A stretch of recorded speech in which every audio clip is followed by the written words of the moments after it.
First day, it's brand new week, 33 points higher for the Nifty. It is not a bad start. The breadth, I think, is the appealing point. The breadth is almost near perfect. 1:4 is the advanced decline ratio, which is not bad considering that last week we underperformed global markets. What do you want to look at? Well, you want to start with banks. You want to start with Z. Let's look at Delta, and let's not lose sight of IT stocks. State Bank of India 587, Delta Corp 186. Now let's look at IT. Z is not doing anything exciting whatsoever. Infosys down 8 rupees. TCS not going anywhere.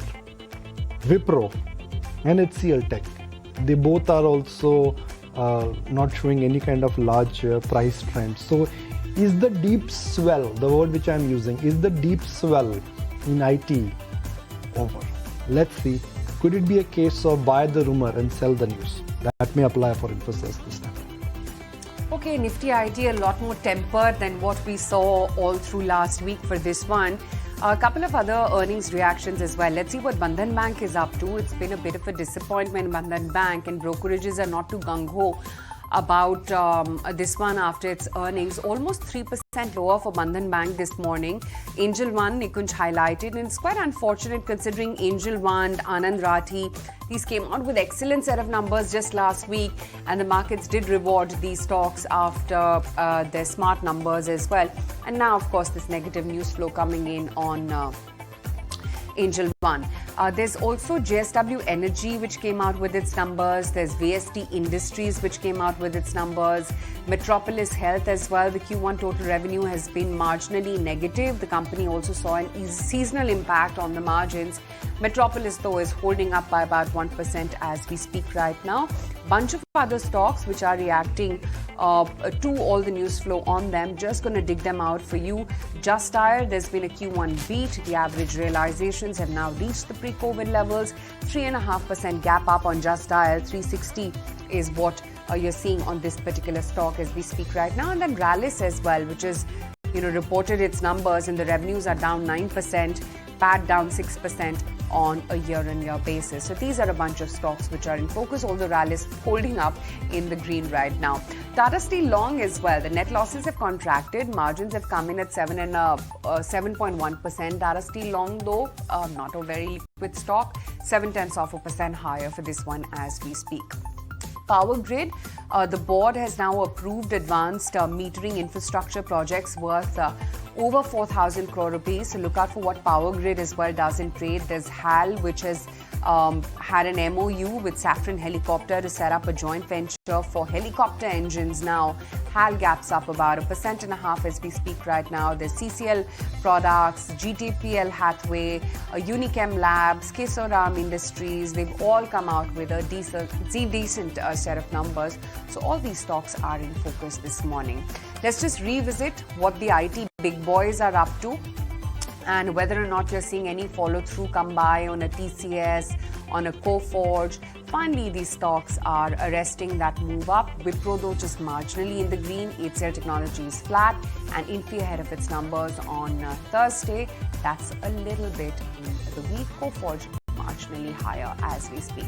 What about the HDFC Bank? That's also due to report its numbers, and LTI Mindtree as well. The first after it becoming a Nifty company, remember. LTI Mindtree marginally higher, 5108 on this particular stock.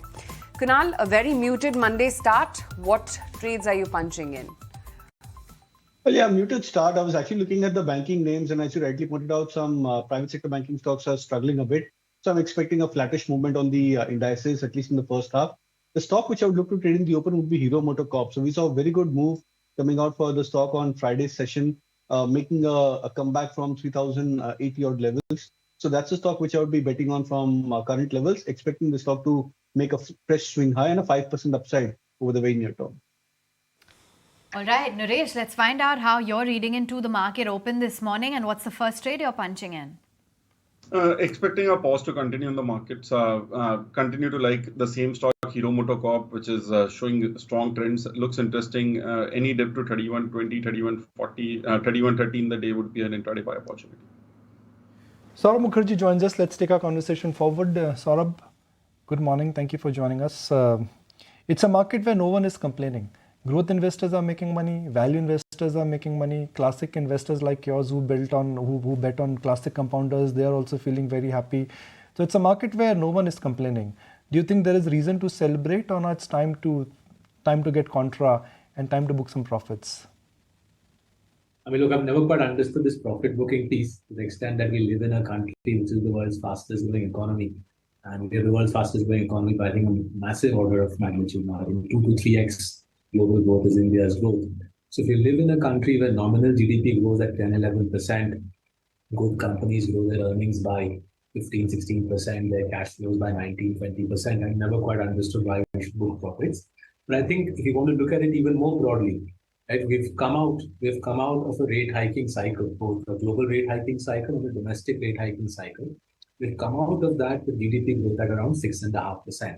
That's a remarkable outcome. I've never seen this in my career, where you come out of a massive rate hike cycle with Indian GDP growth at still such stellar levels, which suggests that as we now get into over the next 2 to 3 years, as we get into the interest rate down cycle, we should see even better macro outcomes, which at a very basic level suggests to me, stay patient, stay invested in the sorts of names that are being flashed up on the screen. So what is the best way for someone really to maximize in this summer rally of 2023? Just stay the course, or you got to be choosy when it comes to at least small and mid cap stocks? I'm asking very basic questions here before I get into specifics with you. So one of the reasons, right, we advocate long-term investing, right? My parents were 75 years old. They're invested in our portfolios. My wife and I, we have invested in Mercedes's portfolios, so have 10,000 other people. The reason I keep advocating patient long-term investing is, I'll use TCS as an example. I thought TCS's results fourth quarter last year were good. For some reason, the market thought they weren't, and the stock went down 8-9%. I thought the results for first quarter this year were good. I thought the fourth quarter and first quarter results were very similar, actually. Order book, margins, attrition were very similar, good results. This time, the stock went up 8 or 9%. So you can keep doing this, buy after results, buy on macro flows and all of that. But you just end up churning your brains out, and the broker makes money. You don't get rich. So stuff like, and remember, TCS is a mega company. It's a massive company. If the market doesn't read the results right, up after one result, down after another result, you're simply wasting money by being a trader in India. This is too strong an economy. This is too strong an economy for you to speculate. As SEBI pointed out, 90% of F&O traders in India make no money. Right? I want to be in that 10% who bets on India's fundamental economic strength, stays invested in great companies, and makes money. So let's spend a minute understanding IT. You've been a long-term advocatory of IT, but given that there is a real threat which is coming because of AI, and there is a parallel threat which is there given that the BFSI vertical and the retail vertical in US and Europe is contracting. Could this be a case where right now IT companies are going through what could be called as a double squeeze or a double whammy? One, because of disruption stroke AI, and B, because of a general slowdown in the business environment? So first, let's look at the numbers, whether it's TCS, whether it is Accenture.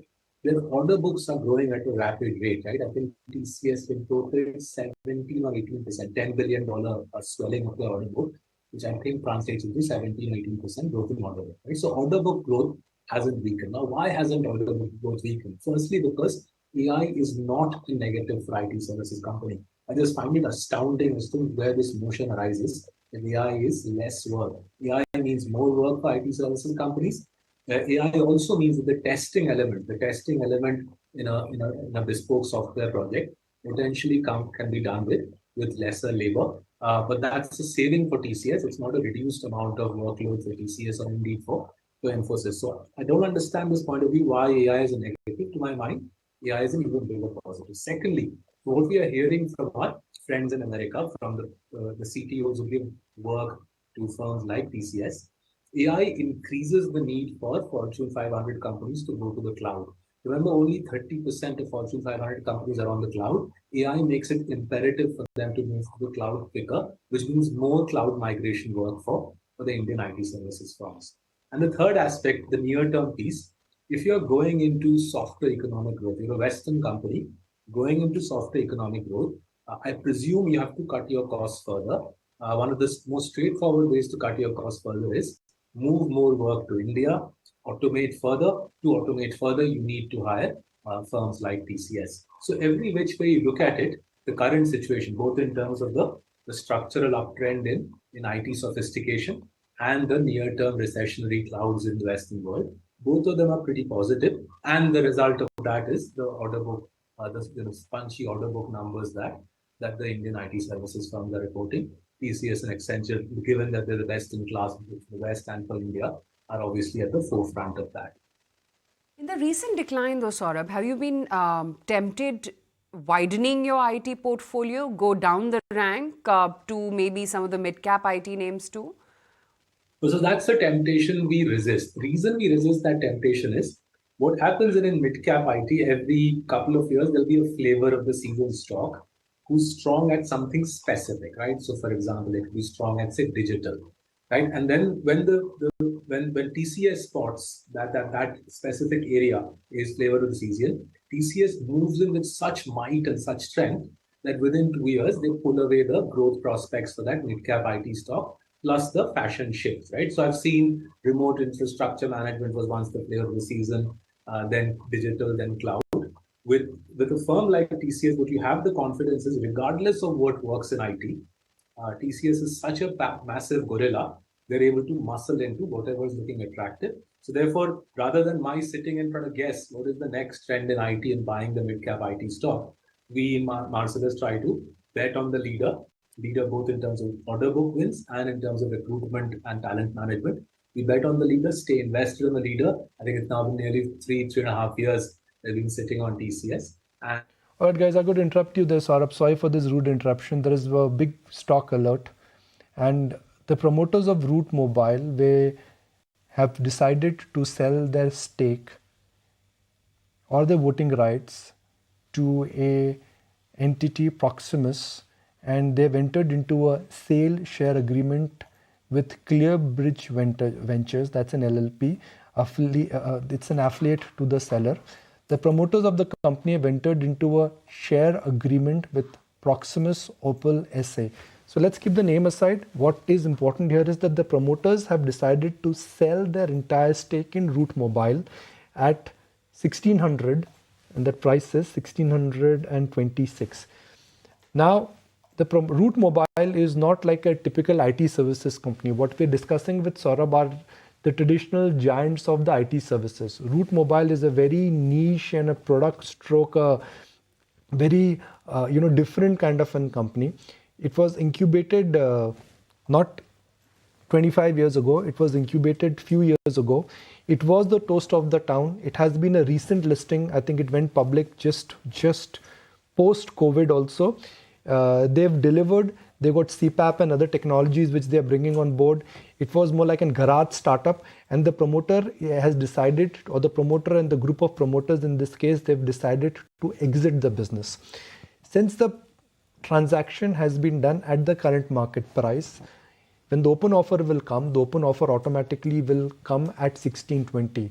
But the stock has seen a 7 to 8% run up. This is why, because suddenly markets will realize that if a big foreign buyer is coming and finding value at Route Mobile, and with technologies that if you get a big buyer who understands technology, if they're able to bridge a platform, if they're able to assemble things together in terms of taking the Route Mobile business slightly forward, the fortune of the business could change. I mean, example here is Tejas. Tejas with Tatas, Tejas without Tatas. There are a lot of PE companies which have invested historically in Indian IT sector, and they've really managed to scale those businesses forward. If that is the underlying spirit of this acquisition, I don't have details of what Proximus does, but if that is the spirit of this transaction, then automatically that is something what markets are really getting excited about. So just when we thought that it's going to be a dull Monday morning, we got an M&A deal, and the promoters of Route Mobile have decided to sell 57% stake at an agreed price of 1626. The stock reaction is immediate, and it is now at 1750. So Saurabh, pardon me for that rude interruption. Please carry on with your thoughts. We were discussing the whole architecture of the cloud mobile before we had to interject your thoughts. so congratulations to the promoters of Route Mobile. Hopefully they'll You don't own the stock, right? So I have to tell you that in a small portfolio, we have some of this. We have some of this in a small portfolio, but it's a portfolio which is invested by internal staff members, and it's got a few crores in it. It happens to be in Internal there. staff. I didn't know about this portfolio. So, I thought there is. I thought there is an all-season portfolio. There's a global portfolio. There is a little champ portfolio. There is a star portfolio also.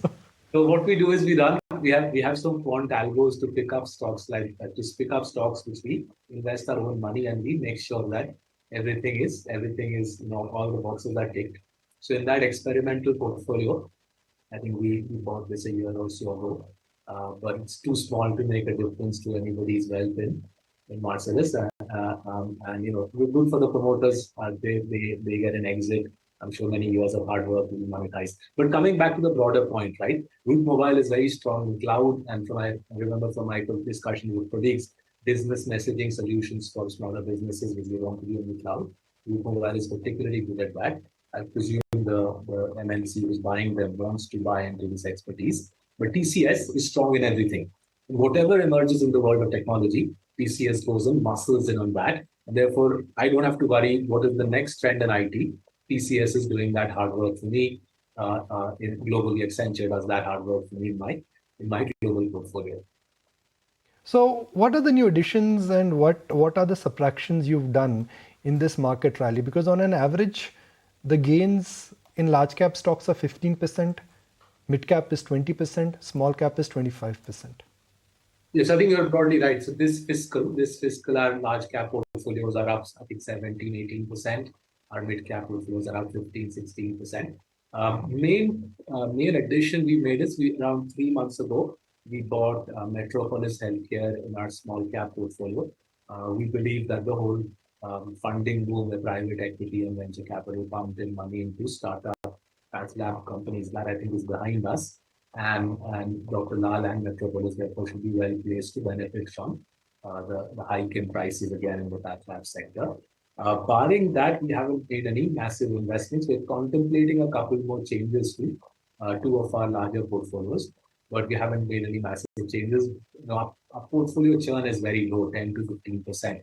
We stay invested in companies for 8-9 years, and therefore, you only hear from new idea from us every, say, 5-6 months. I'd like to draw your attention to 2 themes which in a sense are toast of the town. One is railways and second is defense. Now these are not great businesses. The return on equity, return on capital for both defense and even railway companies would be in mid-teens. But these are businesses where you can see the order book visibility, the onus of the government, and the top line to be strong for next couple of years.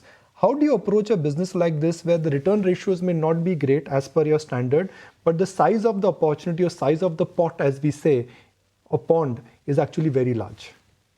So Nikunj, we're doing work on both of those plays. Let me just sort of delineate them. They're slightly different. So in railways, as you're rightly inferring, the government is giving more orders, the Indian Railways is giving more orders. And from what we are hearing, Indian Railways is also paying suppliers pretty quickly, right? That was an old bugbear of high receivable days, but that seems to be largely gone. Indian Railways is paying suppliers pretty quickly. So we're trying to assess plays on supplying more to the railways. We're a little apprehensive about the elections next year, because naturally, if there is any change in power in Delhi, there'll be a new bunch of people running the railway ministry.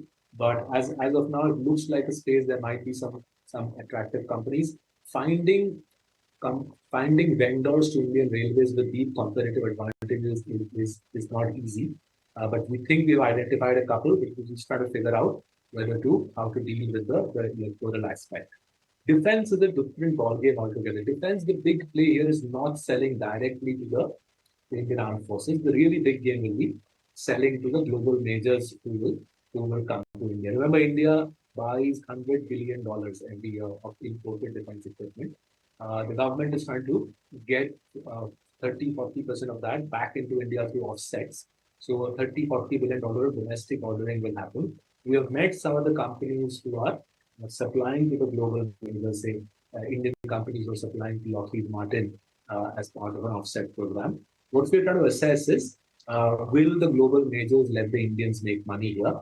and more work is underway on that. But I think I think the political dimension on this is less. India has been buying $100 billion of global defense equipment for a long time. I think that will continue for many years. 30, $40 billion will come back into India to domestic companies, and we are assessing some of those. Saurabh, hi, morning. For a while you've said that you're not entirely convinced when it comes to the story for new age tech companies, the likes of a Nykaa, or for even example, a Zomato. What's the outlook right now? Will you continue to remain this maintain the cautious stance? So just to sort of be clear, on Nykaa, we've always said that amongst the IPOs of the last couple of years, amongst the tech IPOs of the last couple of years, Nykaa seems to be the best run of those companies. Where we've been a little concerned is we believe that their tech on beauty and personal care could be a little sharper. And we're a little perplexed by the move into apparel, where Myntra to online is the dominant player. But amongst these new gen players, Nykaa looks to be the best run of the company. I think finally we've done a terrific job there. Beyond that, we've struggled to find companies with competitive advantage. We're not quite convinced that many of these new generation tech companies have business economics which are attractive. We don't think they have unit economics which are attractive. They've clearly received a lot of money over the last 10 years. And I think if you speak to the venture capital PE community who invested in them, many of them will admit that they got both the valuations wrong and the business models wrong. Sort of also intrigued to know, what do you make of HDFC Bank in the merged entity due to report its numbers today? Wanted to understand whether this is going to be the compounding story of, the heydays, or should we now hunker down our expectations?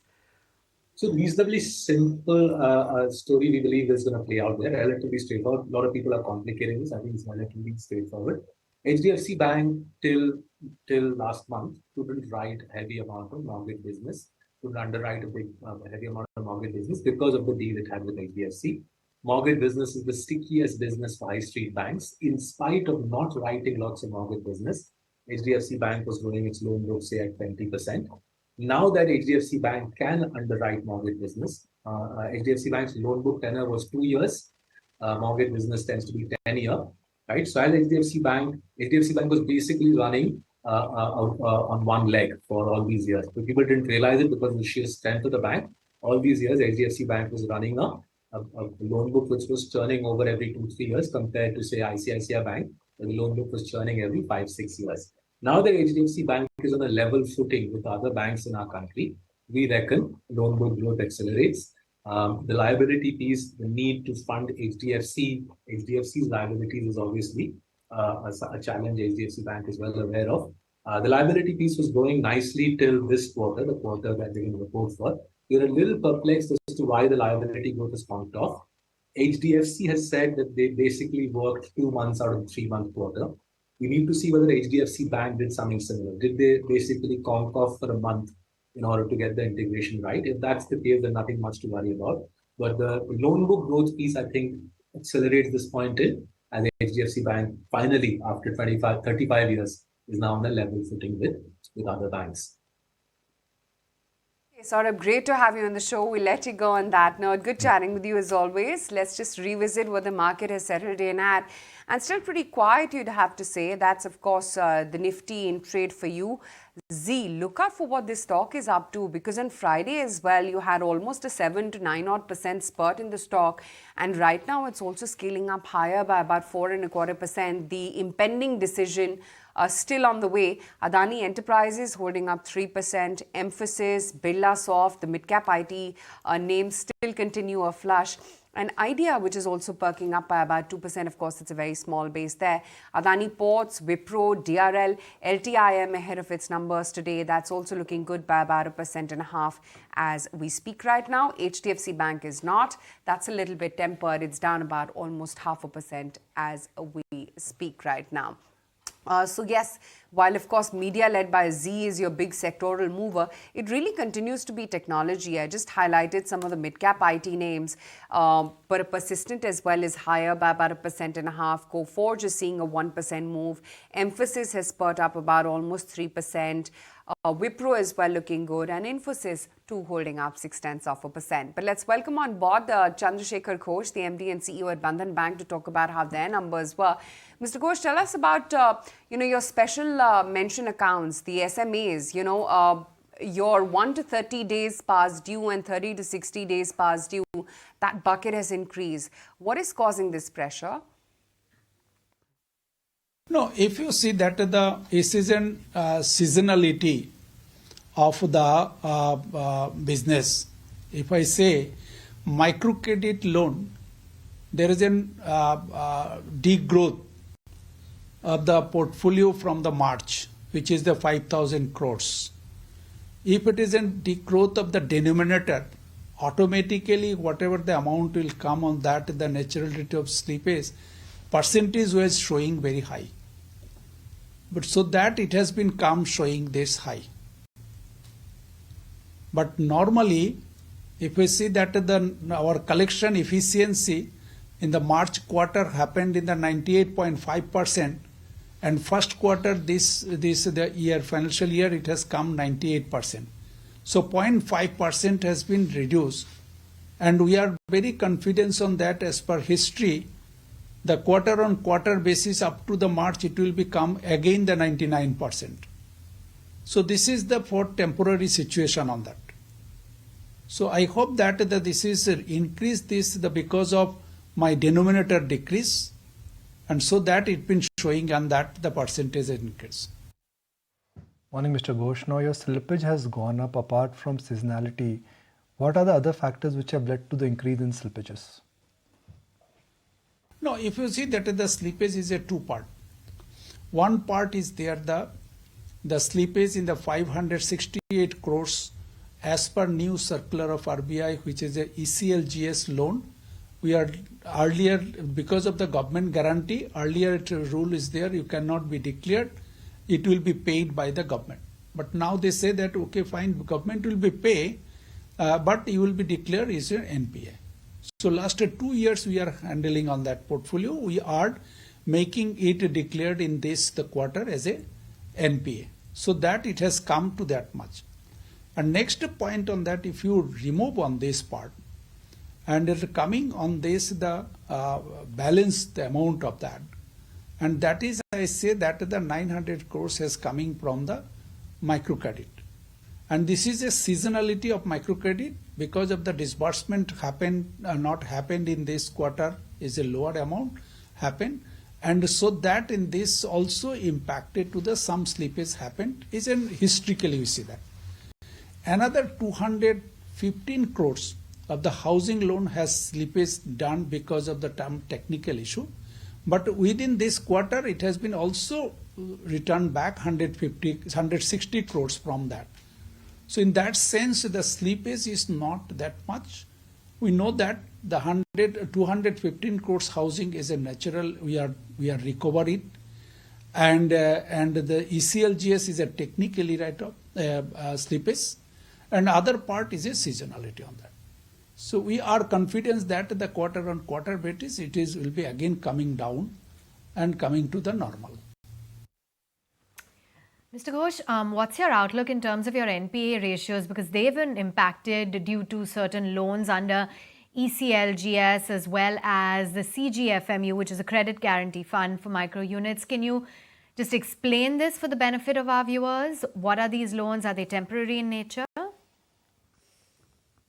No, if you see that ECLGS and the CGFMU, these are the two guarantee scheme of the government of India, and it has been declared in the time of pandemic.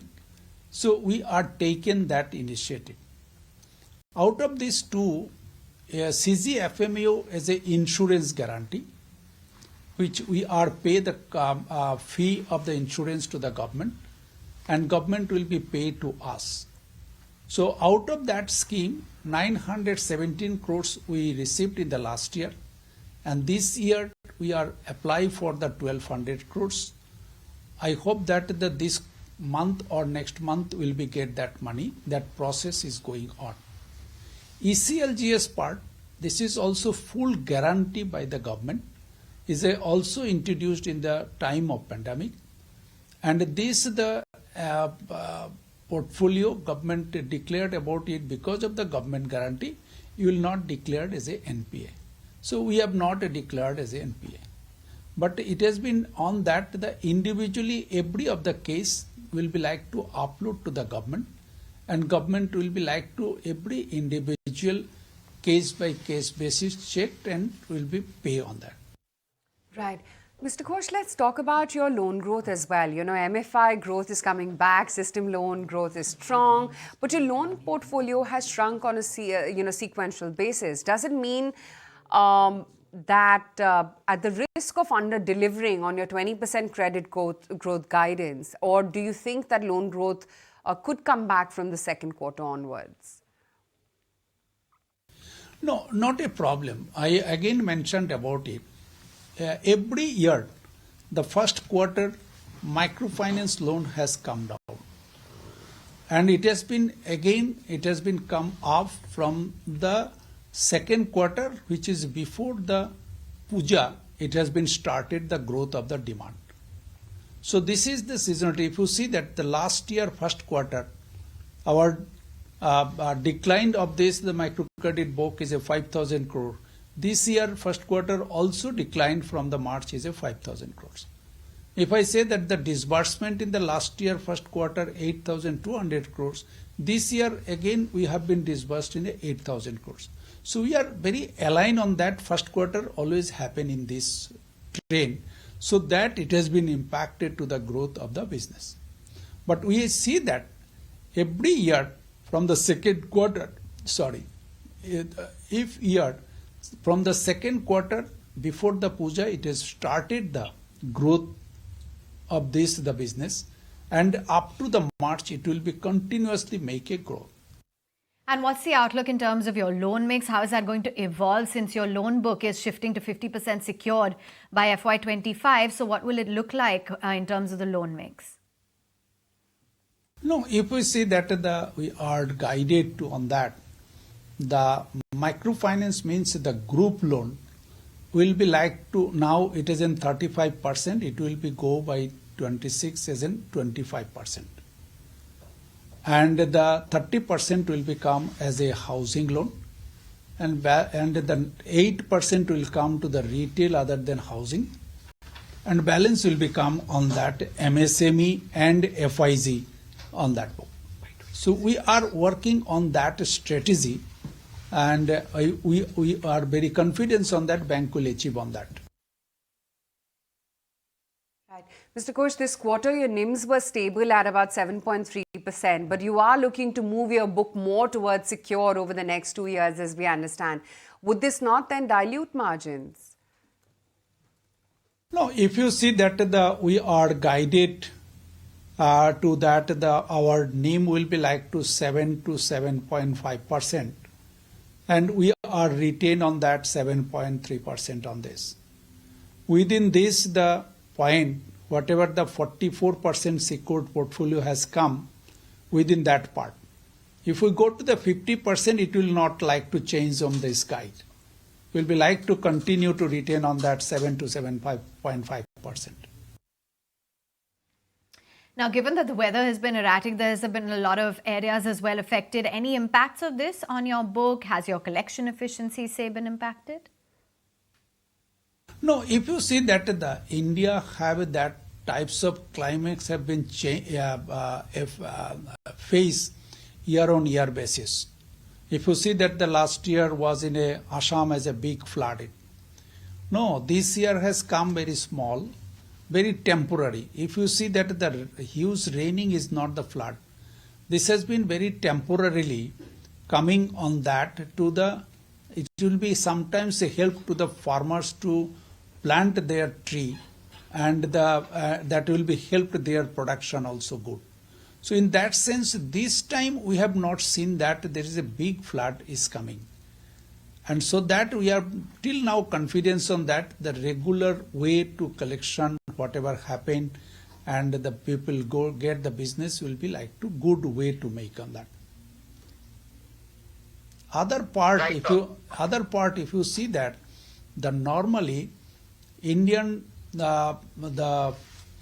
if we see that the inflation has come 4.6%, it's a very good compared to this 5%, 6%, 7% or surrounding country others.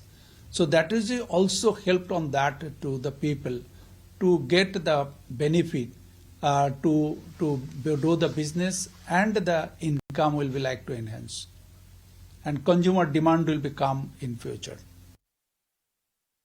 You know, when we spoke, Mr. Ghosh, post your Q4 numbers, you told us that your ROAs will be closer to 3%, but your annualized ROA in Q1 is only 1.9.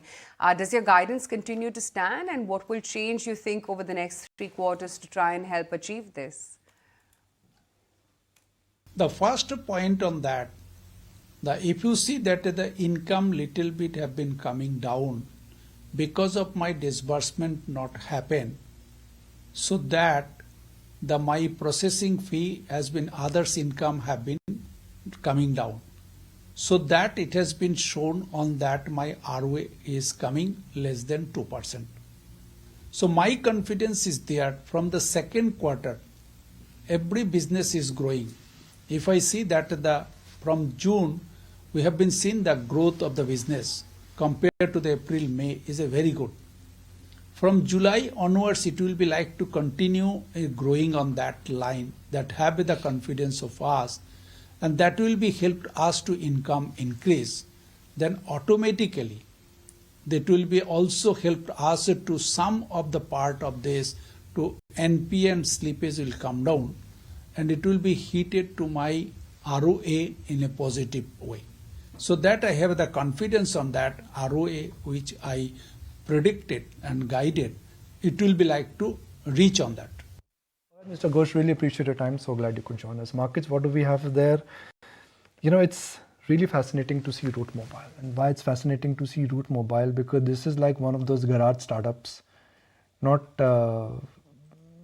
like once upon a time kind of an company.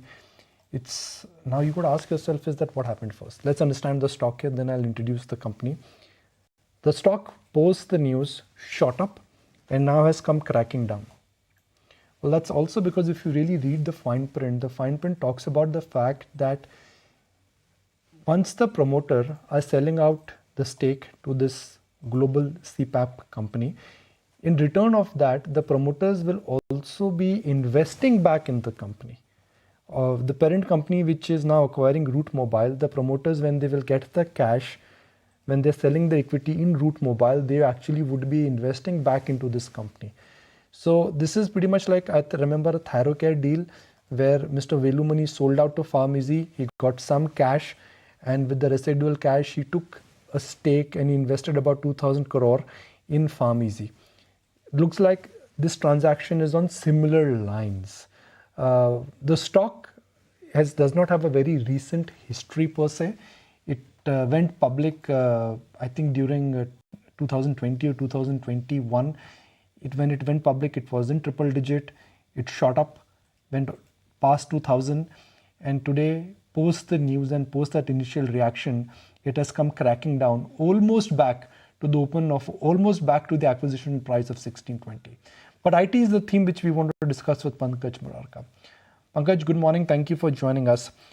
Nothing extraordinary from TCS, nothing great has come from Wipro or Tech Mahindra, but markets are mighty excited that for IT the worst is behind. Is this indeed true? Morning, Nikunj. Yeah, I would like to think so, Nikunj, that the worst seems to be behind for IT services company, primarily for 2 or 3 reasons. One, from the time they peaked in late 21 and early 2022, over the last 18 months, valuation in the whole sector has moderated very significantly. You see large caps, the valuation have corrected about 20-25%, and the valuation correction in mid caps has been even more steeper, something like 30-35%.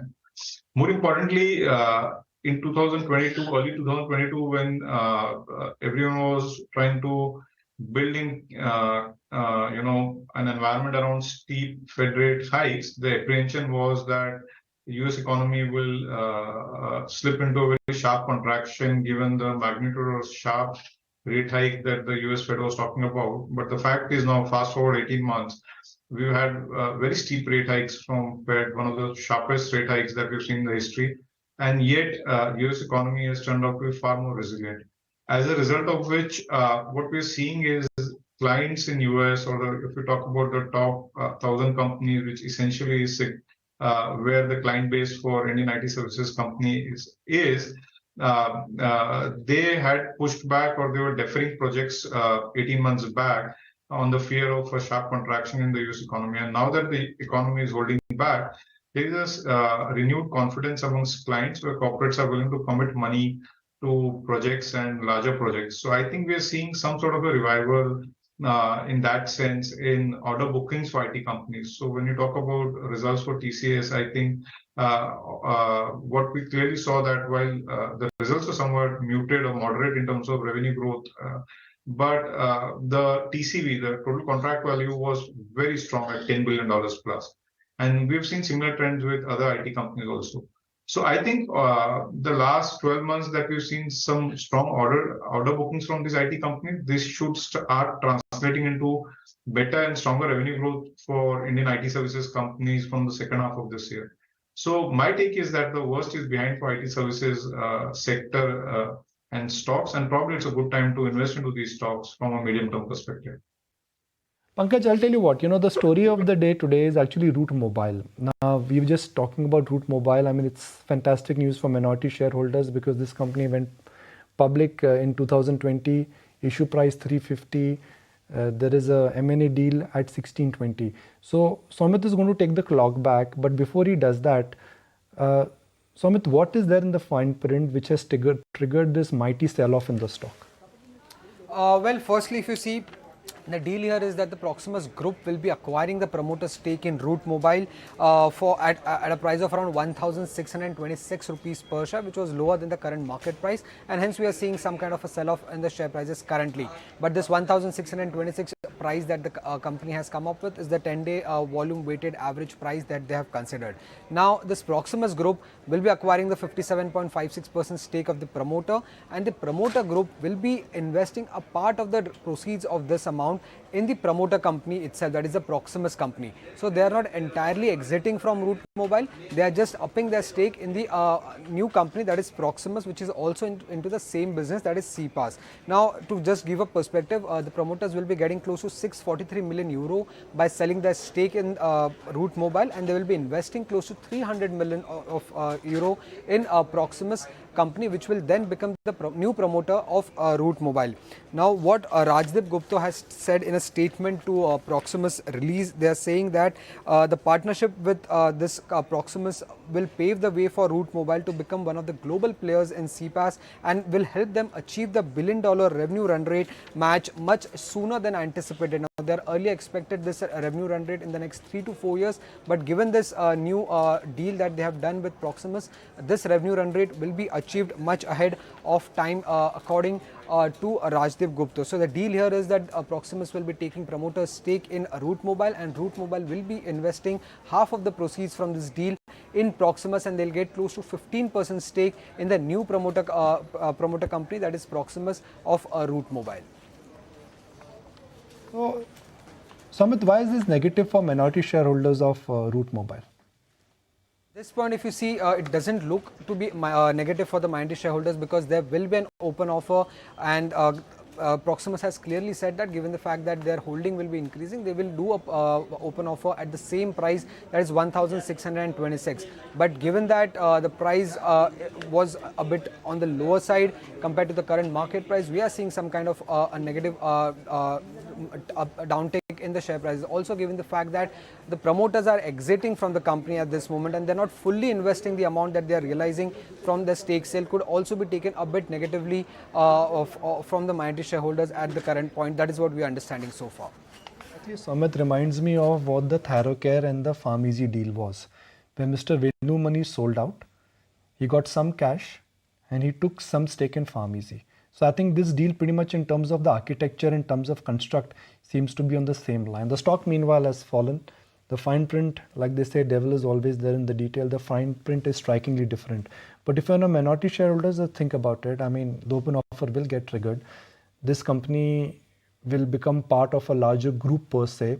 And in that group, promoters are not exiting the company lock, stock and barrel. They would be investing part of the proceeds in Proximus, and they would continue to scale up Route Mobile to a different level. I mean, what happens to stock in the short term could be a function of day trading, technicals. There are a lot of other factors. So Pankaj, we started with IT software or the traditional IT services. But interestingly, there are a lot of niche companies which in last 2 years have got created in the IT space. You've got Route Mobile, Map My India. There are a lot of companies which essentially are IT software, CPAP or SaaS, which have taken birth in post 2020. Yeah, that's true, Nikunj. And some of these, meaning if you look at the last 5-10 years from the time these companies have been around, they've really done well. But I think what distinguishes IT services, the fact is Indian IT services has done exceedingly well over the last 30 years of evolution of the industry, right? I was just looking at data last week that last financial crisis, when we had the last big IT wave, 2008, India's IT exports were $40 billion, and currently we're at about $180 billion. The fact is that the global IT spends are $2 trillion, and India is still a small fraction of the global IT spend, which effectively means IT services companies can keep growing at healthy rates for a very long period of time, despite having grown so phenomenally well over the last 30 years. Some of these new companies that are emerging in different segments, I think the real question mark here is about ability of these businesses. So far, they've done pretty well, but the question is, can these companies be growth companies over the next 5, 10, 15 years? And, is the size of opportunity big enough for these companies? For example, I've seen globally, a lot of parts of CPaaS business have got commoditized. Pure messaging or CPaaS is just commoditized. The value addition lies in the analytics you run on top of CPaaS and stuff like that. So businesses are evolving. The ability of these companies to deliver sustained growth over a longer period of time, and yet, more importantly, profitable growth, which is value accretive to shareholders. I think that's where the question is in terms of these new emerging business models. Right, Pankaj, one of those days where we have complete paucity of time. So, we'll have to you'll have to allow us to change the gears, but really appreciate your time. I know it was a late minute request. You accommodated the interview request. Really appreciate that. Sure. Thank you, Nick. Thanks a lot. Always a pleasure. Well, Route Mobile is looking okay, but there is definitely an uptick which is visible in a lot of small stocks. Atul Auto, Capacita Infra, you got Praj, Helicon Engineering, Trends. So this market is looking very vibrant in terms of specific themes and names. There was a big block deal in Patanjali on Friday. Fidelity Securities acquired some stake. This is just before the promoters are going out and are looking at diluting the equity in the company. So that one is also looking quite, charged up, so to speak, in terms of where Patanjali Food is moving. I'm going to change gears and connect with Amit Agrawal, CFO or Group CFO with Raymond. Amit bhai, good morning. Thank you for joining us. When we spoke to you last time, things were strikingly different on the demand front. You were confident that high inflation will not impact the demand as well as the category which you represent.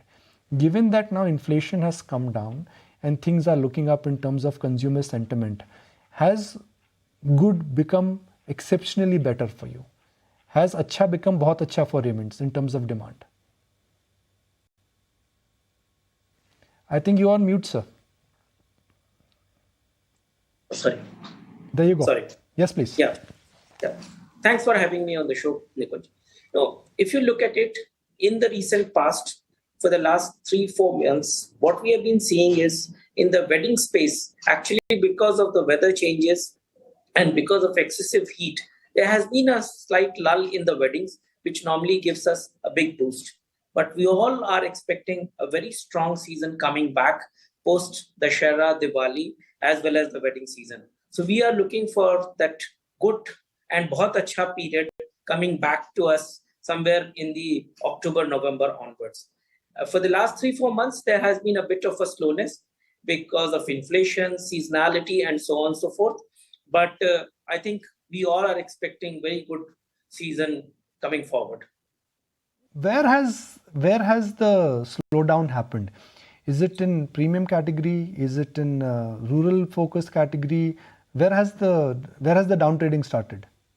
So actually, if you see, it is across the sectors, because what happens, especially in the summer months, you have a lot of rural weddings which did not take place or which has been either deferred or has been into a smaller manner. And therefore, we have seen in the rural side little bit slowness. And even on the premium side, people have been just watching on the sidelines.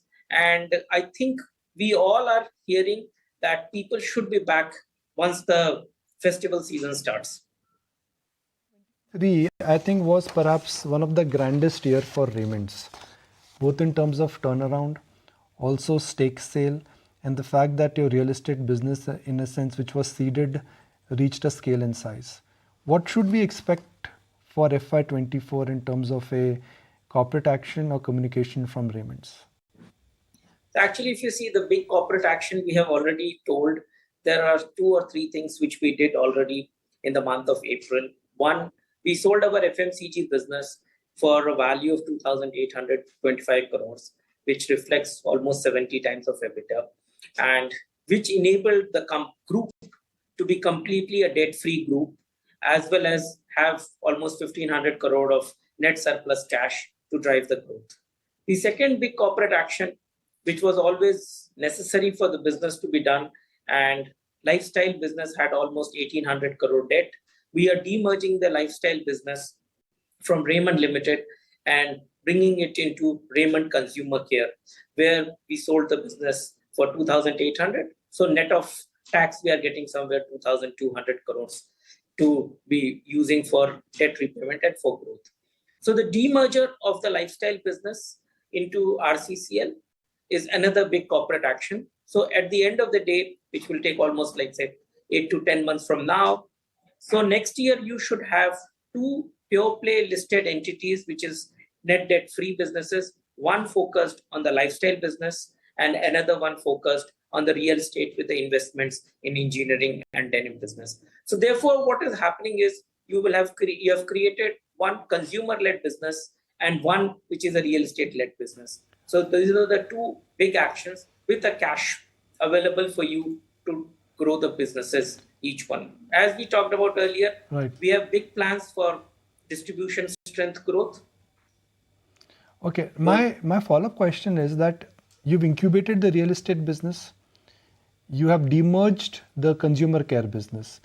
The engineering business in the overall scheme of things for Raymond's is no longer a large business or a core business. So is it a matter of time that you would be selling it, or this will be part of your total portfolio for at least FY24? So if I look at it, engineering business today is almost like a 950 to 1,000 crore business, and with zero debt and delivering good 15-16% EBITDA margin. So therefore, and good ROC. So in this year, we are continuing to have this business. At some point of time, we will evaluate, because the idea for an IPO for the engineering business in the past was to go with the theme of making sure the group becomes a net debt-free group. And therefore, what we did was to ensure that in order to achieve the net debt-free business, we sold the RCCL FMCG business in order to make the group debt-free. Not only debt-free, rather have the cash. So therefore, for the time being, engineering business continues to be part of the group. And at some point of time, we will evaluate the right move for that business.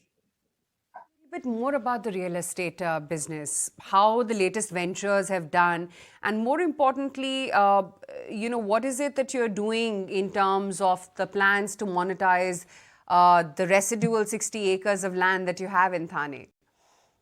Actually, you see, real estate has been doing very well. As Nikunj pointed out, in the last 3.5 years, we have been able to build this business to very, very strong level. We have, because of our manufacturing mindset, actually, we have been able to deliver the 30% of the first phase inventory 2 years ahead of radar. And as we speak today, the first 2 projects have already sold to the tune of 80-82%. The third project, which we launched recently at Thane, even in the first 3 months, we have been able to sell more than 25% of the project. So actually, if I look at it, we are left with still 60 acres of land. And over a period of the next 4, 5, 6 years, we plan to develop into the real estate, especially the residential area between the 1, 2, 3, 4 BHK apartments. And beyond that, if you look at it, our real estate journey will be expanded, or the business will be expanded through the JDA route. We have already signed 1 project in Bandra, which we expect in the next 5 to 6 months to be launching that project as well. So we are having many more JDA projects in the pipeline, which should be signed and closed sooner than later. You talked about, the demerger and how the listing is going to take place about next year. Is there an exact time frame that you have in mind or you're working with? Yeah. So actually, you see, this whole process takes normally 12, 13 months. So we started this process somewhere in end of April. So we expect that by end of March, April next year, that is 24, we should have these 2 entities. However, let me clarify that the effective date of the demerger will be 1st April 23 onwards. So you will have next year, when the demerger happens, that the business of lifestyle would be from 1st April 23 onwards as a standalone business, and Raymond Limited as a standalone will have the real estate business with investments in engineering business. Value to understand the value of the real estate business, because there are different ways in which you arrive at valuation of the real estate business: land bank, cash flow, EBITDA margins, booking per square feet. What is your understanding of at where the business could be valued? Look, today, if you look at it, we have delivered 1,000+ crores of revenue with a 25% margin. If I take my new bookings, has come to the tune of 1,600 crores. So I think, and that is again going to be 25-26% margin. Even the businesses which we are doing on the JDA should deliver me a 25% IRR.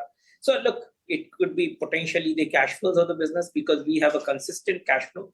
And more so, what is important for us to understand is that we are driving this business of real estate as a net debt-free business, because the way we sell our business and the way we do the construction, because if your inventory is sold very well and you're constructing it fast, you don't need to put your equity capital or a debt capital into the business in order to complete the project. Initially, you need some capital, which in the next 18 to 24 months is available back to you to redeploy. And if I look at the 3 projects which we are running at Thane, this would deliver me roughly over the next 4 to 5 years, 1,400 to 1,500 crore of net free cash flow. Let's get the numbers right again so that we don't miss it. You are looking at least 400 to 500 crores of cash flow every year from the real estate business. Correct me if I'm wrong.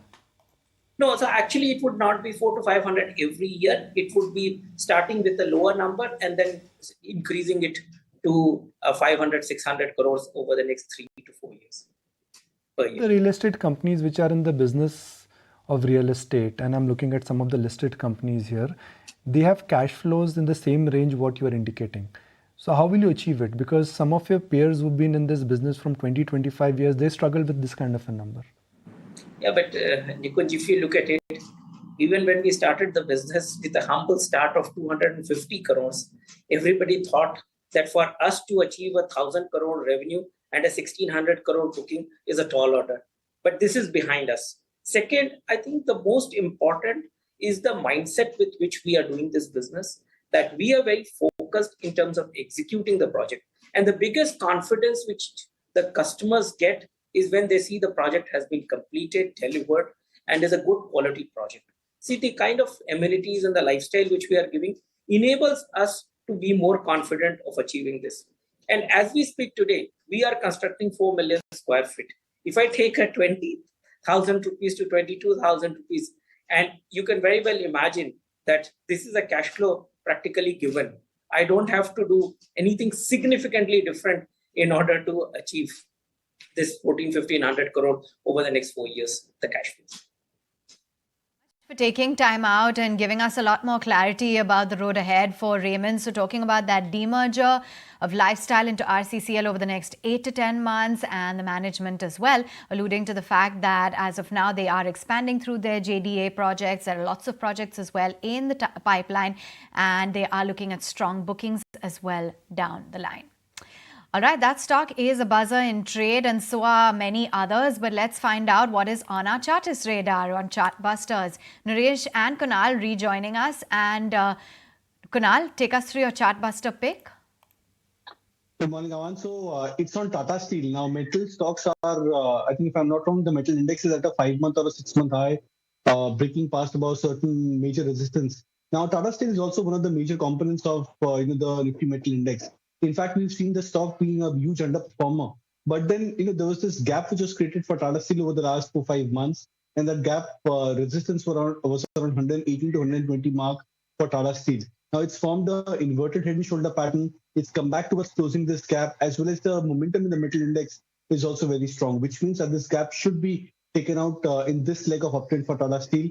And once that happens, I think then we look out for much more higher targets for Tata Steel, and for the possibility that the stock can cover up the huge underperformance with respect to the entire sector. So it's a very promising chart over the near-term play. Would look out for targets in the range of 124 on the very short-term basis post the breakout. And then on the higher side, we could be looking out for 140 to 150 targets as well for Tata Steel.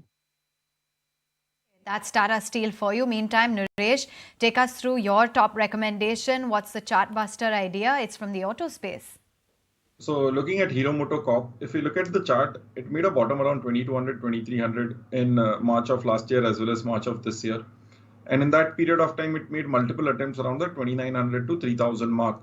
Going back even in 2021, similar was the price point, which was the resistance. So a classical range breakout here, a channel breakout, could also be a cup and handle breakout. The breakout is done. We are well above that 3000 mark today. Made a move to 3200, retested 3050. This zone is an accumulation zone between 3000 to 3100, 150 levels. Eventually, this breakout should take it higher towards a new 52-week high and an all-time high also. Expecting this to take a trend change, a long-term trend change has taken place. The stock has done nothing for the last 8-9 years, and now could be starting a move towards 3600 to 4000. So a buy at current levels as well as on dips, stop loss at 2950 and a target price of 3600 to 4000. Move on. Let's get some stock-specific ideas as well. Kunal, what's on your list? So Bata India is looking like a more promising chart at current levels, trading at 1680, approximately 1680, 1690 mark. Looks very attractive for a potential 100 rupees plus up move. So targets of 1800 for Bata India, stop loss at 1600. And Hindalco is the other stock from the metal pack, which looks attractive. Now broken past about the 445, 450 barrier. So would look out for targets of 480 for Hindalco. Stop loss could be taken to 438. Naresh, what about your stock-specific ideas? So first would be a buy on Bharat Forge. The stock has slowly started trending up. Stop loss at 850, target price of 920. Second is a buy on Apollo Hospitals, a flat breakout here. Stop loss at 5200 and a target price of 5600. Oh, we're going to take a very quick break. Holding out in the green at record highs. Not a rara move, but the headline number continues impressive. Z, Adani names, Wipro, LTIM ahead of its numbers. They're all looking up.